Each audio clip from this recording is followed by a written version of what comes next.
Welcomes to From Virtuals to Vows. My name is Sam, as you all know. Welcome to our YouTube channel. Welcome to our talk show on long distance relationship. Welcome, and we really appreciate you all for your support so far. We really appreciate. Uh, we want to thank everyone, that have been watching our video, spending their time. We know time is money, time is very expensive, that have been watching our video. Thank you everyone for watching our video. And today, what we bring on your screen today, I want to talk about, preparing yourself, towards your US interview, what you need to do, and how you need to prepare yourself. And I'll be giving a sample question, the hacks during the interview, and what you need to do and what you don't need to do, and what you need to pay attention to. And first of all, we all know USCIS application alone used to take a long time. And it happened basically because there's a lot of backlog, that they are trying to treat and meet up with. You understand? So these are really cause a lot of making a lot of delay in GSCIS process. But thank God, the process is way more fast now, because they've been able to cut down the backlog. And regarding during my own process, USCIS takes about 15 months, takes us about 15 months. So after our USCIS, we could not be able to wait any more longer. So we have to travel, we have to transfer our case, to another country.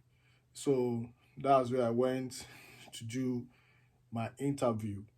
And before I move into this another country and transfer our case to another country, but you need to know you have to have the resident permit of that country before you can transfer your case there. So because I have the resident permit of that country, that's why we transfer our case there. So I make sure I get into this country before my appointment date for my medical examination.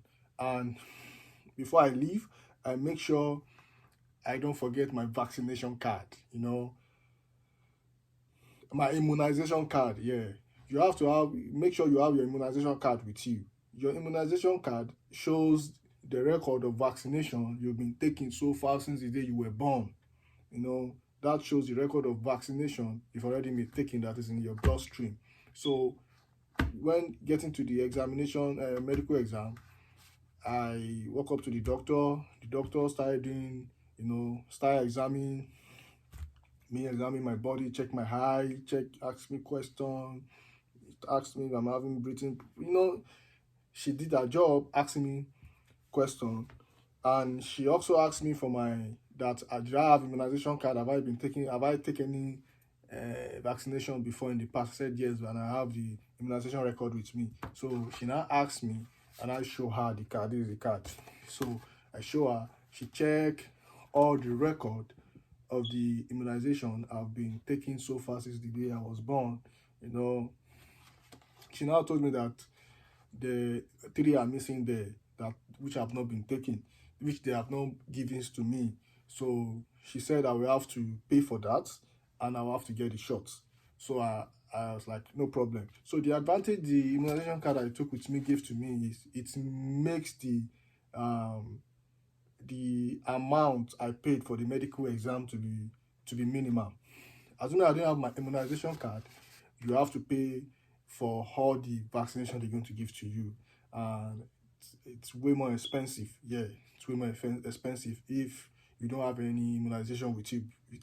So they will have to give you those shots again, which it is way more expensive. Just because I have my immunization card and it shows the record of shot and the immunization I've been taking before, so it makes the fee to be reduced. So the only one I've not been taking, that's what I've not taken. So that's the only one they asked me to pay for. So, and I paid for it, and it was very cool. The amount is very cool. and it was not too expensive the way other people are paying, because they don't have the shots, they don't have the immunization card, they don't have anything to show. They see that they've not been taking all those shots, so they have to pay for all those shots. So because I've taken some before and I have records to show, to prove, and they check my blood and they see that, okay, this year I've taken some before, the one I've not taken, that's the only one they ask me to pay for, which I take. So that's the purpose of you having your immunization card when you are going for your medical exam. So another thing is, make sure you, after all this exam of a thing, before you leave, make sure you talk to them that they should please make sure they send your medical results to the embassy on time. Basically, because if they didn't send your medical result to the embassy on time, the day you went for interview and they do all this interview for you and everything went well and they didn't have your medical result, that's going to delay you. They will say, okay, fine, no problem. We can't complete with you now because we didn't have your medical. They are still expecting your medical result, so you have to go home. So you have to, the only thing you also have to be doing to sit back and start tracking your visa application online to see if they've approved it. And it will to even get to some extent that you start calling US Embassy, mailing them to want to know updates, and you don't want to do that. You don't want to, fall back behind. You don't want any form of delay. So you need to pay attention to all those things. So during the interview, the day of the interview, I'll share some questions they asked me and some, important tips you guys need to pay attention to. During the day of the interview, we are numbers, we are a lot. So, and we are not that crowdy, you understand? We are not that crowded, but we are numbers, we are a lot. We are a lot.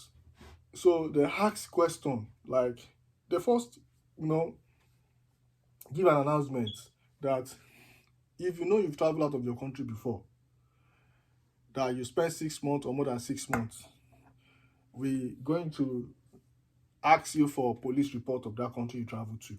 Please make sure that is with you. They first make that public announcement in the hall. So some people pay attention, some people do not pay attention. So when they start doing their interview, they already have my passport with them, because you first submit your passport once you get in the premises. You submit your passport is going to be with them. So the question they asked me was like, what is your name? I tell them my name. What is the name of your wife? They ask, what is the name of your wife? They ask, what did your wife do for a living? You tell them, what did you do for a living? You tell them, have you been married before? No. Has your wife been married before? Either yes or no. You are the one that is no. Have you been divorced before? Your wife have been divorced before? You know, either yes or no. So they also ask you, did your wife have siblings? He said, yes or no. You are the one that knows. You know the right answer. You tell them the answer. Then if you said yes, what are their names? They will ask you. They will ask you, what is the name of your mother-in-law, which is your wife mother. They will ask, what is her name? You have to tell that their name. They will ask, what is the name of your wife dad? They will ask. They might ask, if it is stepdad your wife asks, they will ask, what is the name of your wife stepdad? They'll ask a question like that. Did your wife have a kids? He said yes or no. You are the one know the right answer to ask there. They'll ask you that question. So if you said yes, how many? You said, what is the name of the, you tell them. Then they might also ask you, which school did he or she attending? You have to know. They will ask you, how long have you and your wife been together? You will tell them. How many times has the wife came to visit you in your country before? You will tell them. How long did she stay? You have to tell them. When was the last time she came? You have to tell them. How long did she stay? You have to tell them. They will ask you, where is she working? You have to tell them. Then, they just ask you a question about your wife in general, and about you and about your marriage. And they might ask you, did you have any pictures you and your wife, took together during your wedding? You don't have to show them if they didn't ask you. You only show them if they ask you. You respond to what they ask you.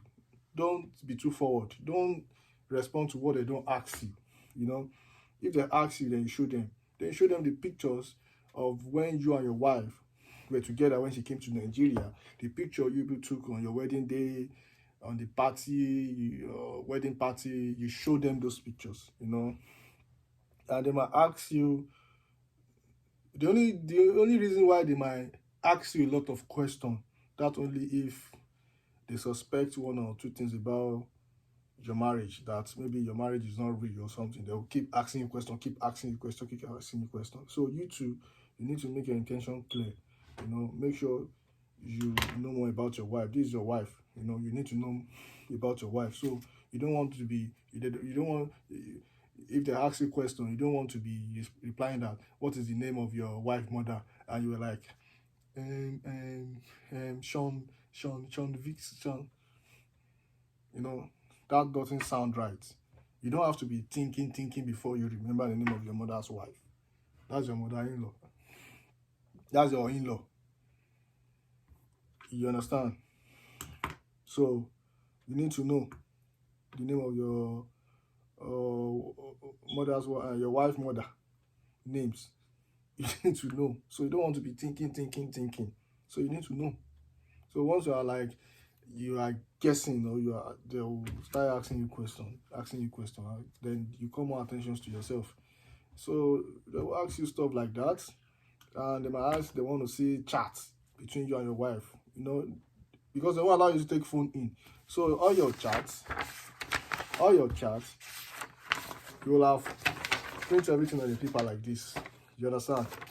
You have print everything on a paper like this. So you just give this to them. They will see, they will read those chats. You understand? They will read everything. So they might ask you, even make sure you have a printed copy or a receipt copy of what you and your wife have done together. Probably maybe you guys purchase something together, and that receipt have to carry the name of you and your wife, Mr. and Mrs. So. So that's another strong evidence that you and your wife already started having life together. You started doing things together. So have those things with you. They might ask you. It is an interview, so you have to prepare for anything. You have to prepare. So after that, they ask me for some documents. We ask you for your passport, which you already have that with you. They ask for a passport, which they will ask you to give them. They ask, but I don't know, it might have changed, but as at that time, this is what they asked. They ask for 2 photographs that are 2 inches by 2 inches with white background. Then they ask for passport, your international passport, which they already have it with them. They will ask for DS 260 confirmation page.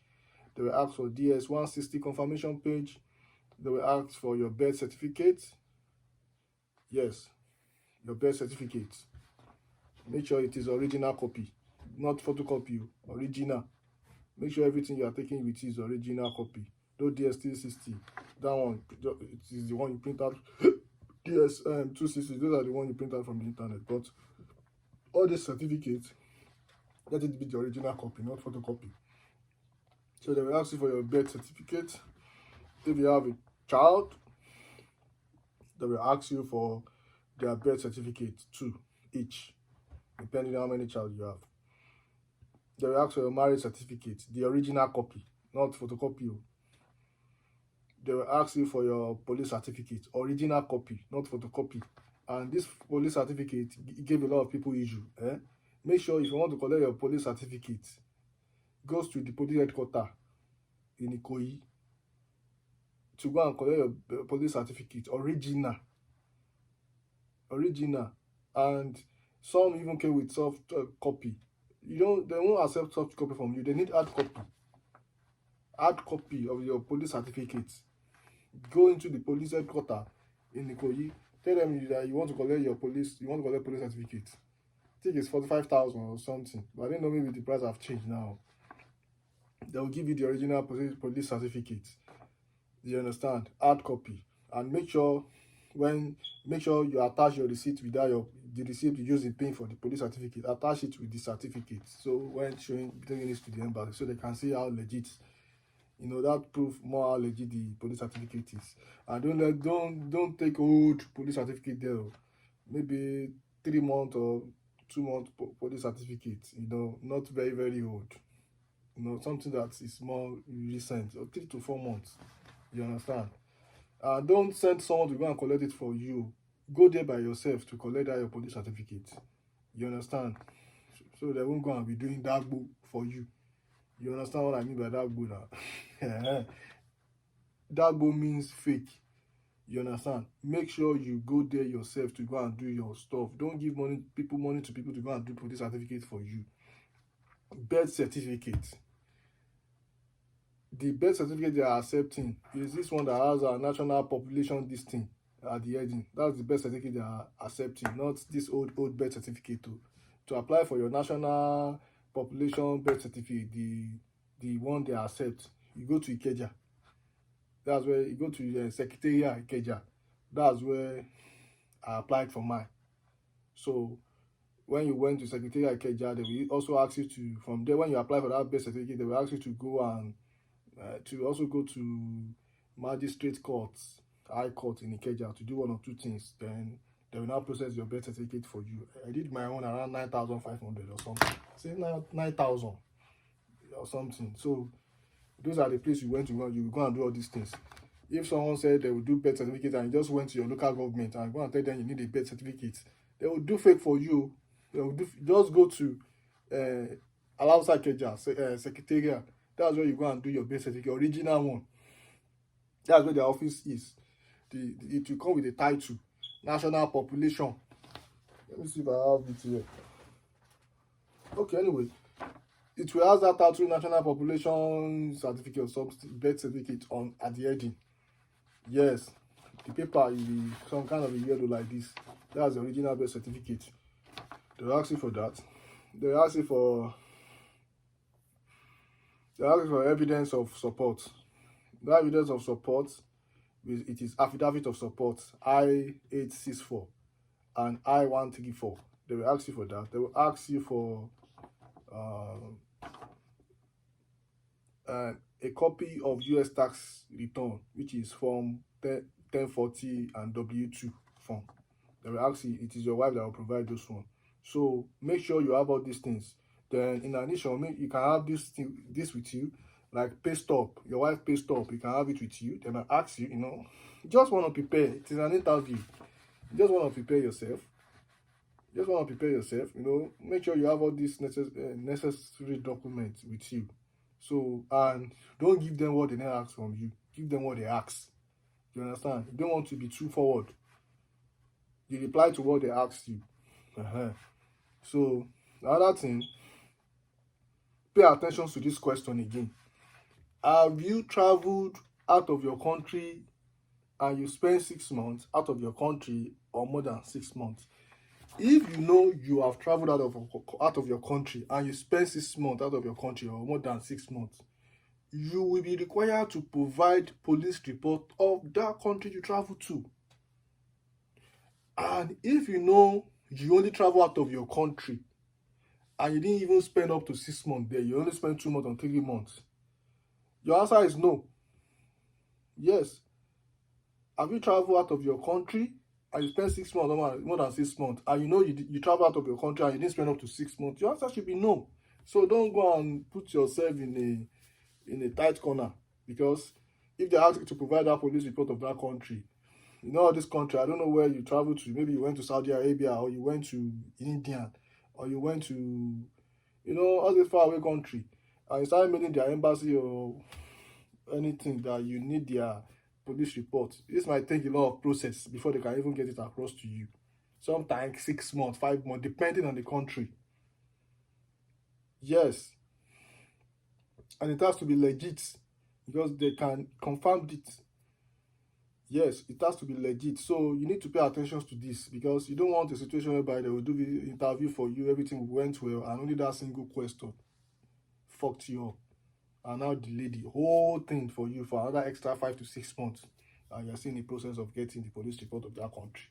So you need to be very careful. Pay attention to details, listening to questions, listening before you give a reply. What you don't understand, if they ask a question and you didn't hear what they say, ask them again. You can ask questions that, please, sir, can you come again? I didn't hear what you say. You understand? They will repeat it again. You understand? So it won't be their fault because you said it yourself. They're only doing their job. So please pay attention to all these things. You know, if you do it well, everything is gonna go fine. And make sure you tell them at the place you went to do your medical exam that please forward my medical result to the embassy. I have an interview date or so date. Please tell them and make sure you do follow up to confirm they've sent it there. Because if they didn't send it there, those are the things that will delay you. You will just see that they are giving others their visas. They will say you still have unfinished business with them. Then you still have to go and provide this, provide this, provide this. So, you want to do all those things. You have to do all your assignments properly. So please do all those things. US are doing their job, and I appreciate them for the beautiful jobs their consular and their embassy is doing. You are the one. It's just like you are going to write an exam, so you have to prepare yourself. And in everything you are doing, put God first. With God, all things are possible. You understand? You have to be prayerful. You have to put God first. You just don't say you are smart. You can answer all this question. See, you have to put God first in everything you are doing. Sometimes mistakes happen. Nobody's above mistakes. So when you put God first, God is going to guide you and lead you. So don't claim you are too smart or you are too brilliant. Nobody knows it all. But with God, all things are possible. So thank you very much. This is where I'm going to put the end to my program today. And I really appreciate you guys for your wonderful time listening to our talk show, listening to watch our video. We really appreciate your time because we know time is money. Time is very expensive. You spending your time to watch our video, it means a lot to us. We really appreciate you guys. And another more video is going to be coming up your way on this same channel very soon. Please, you guys should stay tuned. And more episode is going to be coming in. Please, we love you all. We appreciate your support. Subscribe to our YouTube channel, From Virtuals to Vows 24. That is the name of our YouTube channel. From Virtuals to Vows 24. That is the name of our YouTube channel. Please subscribe, like, share, follow us on our page on Facebook, From Virtuals to Vows. That is the name of our Facebook channel. Please follow us, likes, share our video. We appreciate you all. Please follow us on TikTok too. Like our videos and share. There are people out there, that need to be informed, that need all these kind of tips and information, that they can even pick 1 or 2 points from there that can help them. Please do share our video to people out there and like our video and follow us on TikTok. Thank you all. We love you all. See you next time on a beautiful day, on another day. Love you. Bye.